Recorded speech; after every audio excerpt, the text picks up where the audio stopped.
Air India crash,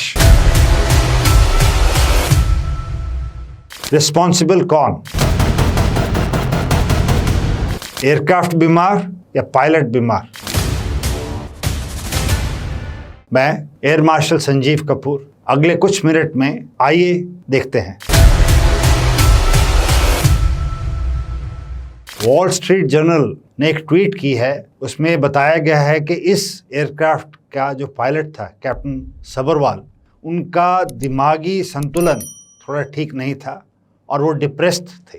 ये जो खबर है एक नई दिशा की तरफ इस थ्योरी को लेकर जा रही है, जबकि सिर्फ प्रिलिमिनरी रिपोर्ट आई है और उसमें पायलट की मेंटल हेल्थ के बारे में कोई बात नहीं की गई। मैंने सोचा थोड़ी सी रिसर्च करते हैं और देखते हैं कि ऐसा क्यों हो रहा है और इसमें क्या कोई पैटर्न है। मैंने पाया कि एक एब्सोल्यूट पैटर्न है किसी भी बोइंग एक्सीडेंट के बाद ब्लेम पायलट की तरफ ले जाने के लिए। अगर आपको ध्यान हो तो मलेशियन एयरलाइंस का MH370 जो जहाज था वो 2014 में कोलालमपुर से उड़ा और वो बीजिंग की तरफ जा रहा था। ये बोइंग 777 एरोप्लेन था और ये समुंदर के ऊपर लापता हो गया और वो आज तक नहीं मिला। उसमें भी पायलट की मेंटल हेल्थ के ऊपर बात की गई थी। 2018 में लायन एयर का एक एयरक्राफ्ट क्रैश हुआ, उसमें 260 लोग मारे गए। उसमें एक 737 मैक्स बोइंग का जो है, जब जहाज उड़ा तो बोला कि जहाज बहुत एडवांस था और पायलट केपेबल नहीं थे उस जहाज उड़ाने के लिए। The pilots were not trained well and they had mental health issues. 2019 में इथोपियन एयरवेज का जहाज क्रैश हुआ, 737 मैक्स अगेन, जिसका बाद में इन्वेस्टिगेशन में पता चल के आया कि जो MCAS होता है, मैन्यूवर कंट्रोल ऑगमेंटिंग सिस्टम, उसमें एरर था, ये टेक्निकल एरर था, उसमें खराबी थी, जहाज क्रैश हुआ, उसमें भी पायलट पे ब्लेम किया। और लो एंड बिहोल्ड एक ट्वीट भी निकली इस क्रैश की प्रीलिम रिपोर्ट आने से पहले 10 तारीख को, जिसमें एक व्यक्ति ने यह भी बोला था कि अभी देखना ये नैरेटिव पायलट की मेंटल हेल्थ की तरफ जाएगा।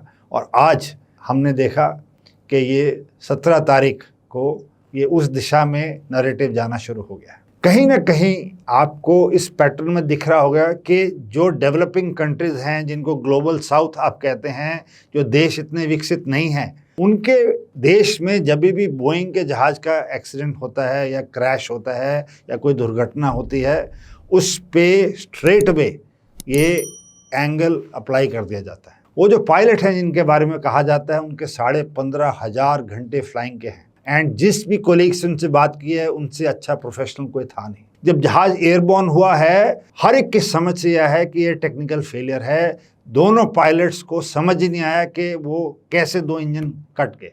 उन्होंने जो पहली एक्शन होता है जब इंजन दोनों फेल होते हैं, जो कि बहुत ही असाधारण काम है, उसका जो पहला एक्शन होता है वो फ्यूल कट ऑफ स्विच को रिसाइकिल करना होता है, जो कि उन्होंने किए। दूसरा एक्शन होता है रैट डिप्लॉयमेंट का, जो कि हुआ। और जो भी डाटा एनालाइज हो रहा है कंप्यूटर से, उसमें क्लियर निकल के आ रहा है कि जहाज का अनकमांडेड फ्यूल कट ऑफ हुआ है। जो नए जहाज हैं, बेनिफिट ऑफ व्यूअर्स के लिए, वो मोर एंड मोर कंप्यूटराइज होते जा रहे हैं, more and more software driven होते जा रहे हैं, more and more electrical driven होते जा रहे हैं। पायलट अब एक मियर सिस्टम्स ऑपरेटर बनता रहते जा रहा है। जैसे आप गाड़ी देखते हैं आजकल, पहले ड्राइविंग होती थी, कुछ नहीं होता था, आदमी अपने आप गियर चेंज करता था और आगे देख के गाड़ी चलाता था। अब हर गाड़ी के अंदर आपके कैमरास लगे हुए हैं, हेड अप डिस्प्ले लगा हुआ है, सेंसर्स लगे हुए हैं। आपको धीरे धीरे वो ऑटोमेटिक व्हीकल्स की तरफ जा रहा है, धीरे धीरे वो ड्राइवरलेस व्हीकल्स की तरफ जा रहा है। तो कहीं ना कहीं जो काम इंसान कर रहा था, अब वो टेक्नोलॉजी से कराने लग गए हैं। और इसी सिंपल उदाहरण से फ्लाइंग भी है। तो पायलट्स अब एक ऐसी स्टेज में आ गए हैं कि अगर सॉफ्टवेयर भी माल फंक्शन होता है या कोई बड़ा सा भी एरर होता है, तो इस जो पायलट्स गिल्ड है और जो मेरी अंडरस्टैंडिंग है, जो मैंने पढ़ा है, उसके हिसाब से ये एक फेडेक फेलियर होता है। Full authority digital control system एक बढ़िया सा कंप्यूटराइज सिस्टम होता है जहाज में, जो सारी जगहों से इनपुट लेके और कंट्रोल करता है कि एयर कंडीशनिंग कितनी करनी है, प्रेशराइजेशन कितनी करनी है, फ्यूल कंट्रोल कितना करना है, हाइड्रोलिक का कितना प्रेशर देना है, लाइटिंग को कितने कंट्रोल करना है, न्यूमेटिक्स को कैसे कंट्रोल करना है। जो मेन कंप्यूटर है वहाँ से कुछ माल फंक्शन हुआ है, सॉफ्टवेयर ग्लिच या कुछ भी टेक्निकल एरर, और उससे फ्यूल कट ऑफ हो गए। इस हाइट पे और इस स्पीड पे कैटास्ट्रॉफिक रिजल्ट्स हुए हैं, बट उसको कैप्टन सभरवाल की मेंटल हेल्थ से जोड़ना मेरे हिसाब से एक ऐसी डायमेंशन है जो कि हमने पहले देखी है।